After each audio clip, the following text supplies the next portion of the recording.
Is it safe to eat chicken? That's been in the fridge for 6 days. So here's the thing about chicken. It's a fantastic protein source. It's versatile, but it's also kind of like that friend who's great to be around until they get moody and spoil the party. Now, the USDA suggests you shouldn't let your chicken marinate in the fridge for more than 1 to 2 days. The sell-by dates can give you a ballpark, but they're more for the stores than your stomach.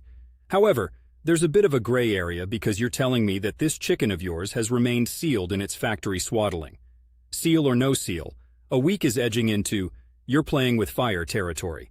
Bacteria, such as Salmonella and Campylobacter, love to crash the party when it comes to poultry. These uninvited guests really know how to wreak havoc, and they thrive as time marches on. So, the short answer, it's a risky gamble. If you've left your chicken in the fridge for 6 days, it's probably best to introduce it to the trash can rather than risk food poisoning. No matter how strong your stomach has proven itself to be in the past, it's just not worth the potential gastrointestinal mutiny.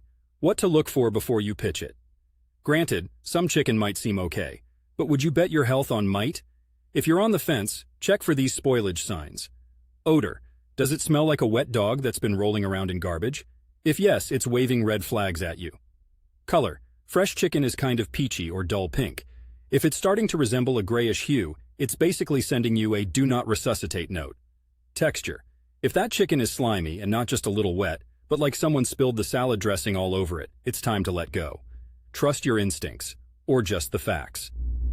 I'm all for aging like a fine wine, or even a sharp cheese, but chicken is not one of those things that gets better with time.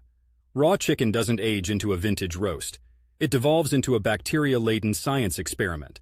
That's not a meal. It's a middle finger to your health.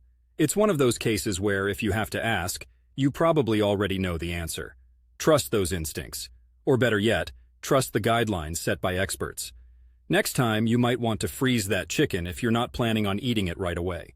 Freezing hits the pause button on bacteria's little rave, giving you a longer window to enjoy your poultry without issuing a mayday signal to your immune system. Meanwhile, I'd chalk it up to a lesson learned, and maybe make a note on your calendar to remind yourself when it's time to cook or freeze that chicken.